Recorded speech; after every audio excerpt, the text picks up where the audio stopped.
Hey guys, I hope you all had a wonderful Christmas vacation. It's been a long holiday week since I put out another video.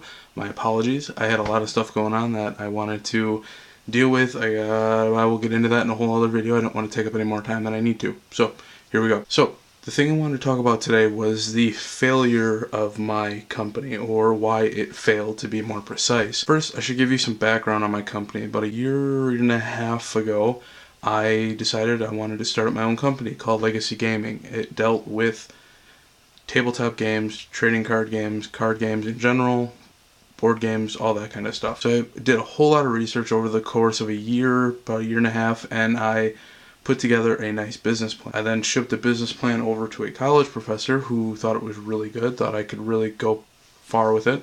So she said I was good to go. Took it to a bank. When I walked out of the bank, the whole game plan changed. Everything that I had in the business plan was done.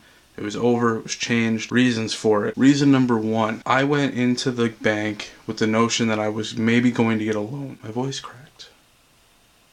No idea why. Anyway, I had the idea that I was going to go into the bank getting a loan. It didn't really go that way. Seeing that I already had about $14,000 worth of student loans still under my name, I didn't want to add to it, and I didn't want to put myself further in debt, especially being right out of college. And to that plan, that also changed the outlook of what the company was. Instead of getting a $15,000, $20,000, $25,000, $30,000 loan to get my own shop somewhere in, say, a more populated area like Waukesha or Pewaukee, Wisconsin, I now had to settle with doing an online store because that's something I could more easily manage and control. So there's that. The whole thing behind Legacy Gaming, it started off as just trading cards and then eventually moved into board games, tabletop games in general. The reason I wanted to focus on trading cards is because that's what I was more into. Trading cards are more of an accessory item and not something you actually build a foundation for the company on. So I had to change that.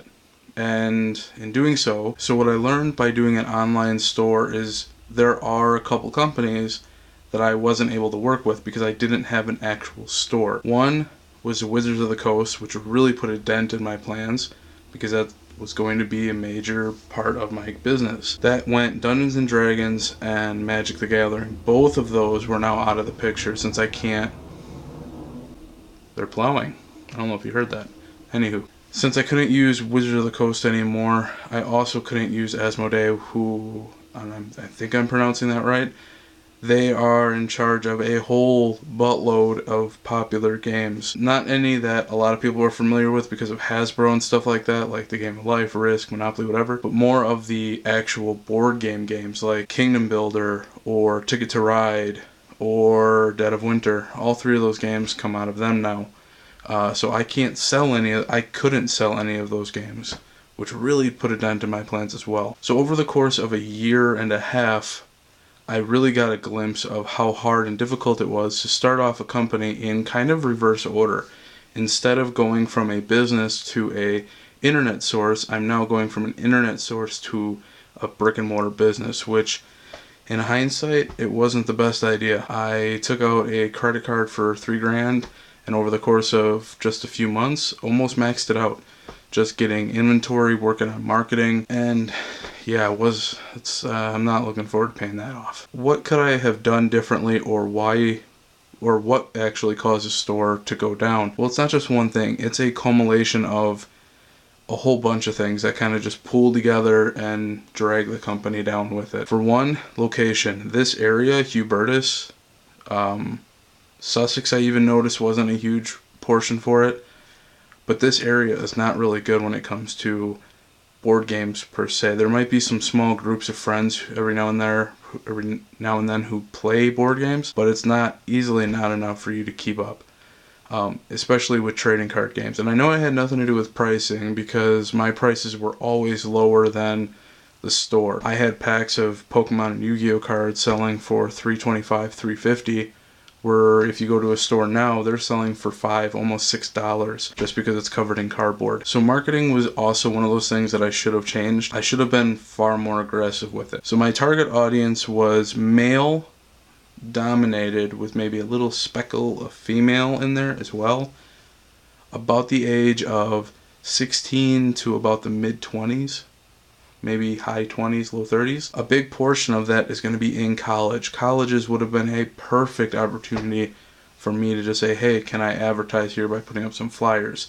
That kind of thing. So I should have done that more than what I did. I tried relying too heavily on internet social media, and it didn't bode well. I should have attacked more with the colleges and really got my name out there. The next thing would have to be the group of people I was surrounded by. There are a few people within my family who are really into board games, who really like playing them. It's awesome. I love that. That really helped out. On the flip side, if you're going to start a company with, say, tabletop gaming, have a very large group around you. Being in forums helps. I started to get into forums, but I feel like I was a little too late into that party. And for someone to just get into the forums and say, hey, I am opening up this company for tabletop games, it kind of doesn't look right in a way. Establish yourself first in forums and online and social media, and then work your way up to the actual business part of it. So in a nutshell, that actually sums up what happened to my company. It was a huge learning opportunity, that's for sure. What am I doing now? Well, I decided to forego the whole company and work solely on my art. I want to focus on my art, getting that out there. I will be going by a different name. I loved Legacy Gaming. I love the motto that I came up with it. I felt it fit not just the store, but me, myself as well. I believe in starting a tradition, leave a legacy. And that was the motto of the store. So I think it fit well together. Like I said, it was a huge learning opportunity for me. I loved every minute of it. Would I take it back? Money-wise, sure, I would take it back. Otherwise, no, I wouldn't. I learned so much from it. It would be very stupid for me to take all that back and say I didn't learn anything from it. And yeah, I loved it. It was fun. But yes, I am going to focus solely on my art now. Putting that out, it's something I can more easily manage, and making an Etsy account and just selling it through there, far more easier to manage. And I'm very much looking forward to it. And anything that I do post in my video down the road for my art, that's mainly going to be stuff that I'm going to be selling. There might be some things here and there that are just like small crafts that I can do in the meantime, but a large majority of my art I may start to actually put in my videos, like, hey, here's a cool picture, I want to mass produce it, I want to get it out to you guys. And yeah, I'm very much looking forward to it. I'm hoping to take the stuff that I learned from Legacy Gaming and kind of shifting it over into the art field and seeing how I do it over there. But anywho, I hope you guys learned a little bit from this video. If you are thinking about maybe getting into your own business down the road, if you have any questions, make sure to leave a comment in the comment section below, and I will get back to them. I want to thank you again for stopping by. I hope you enjoyed the video, and I will see you next time. Take care.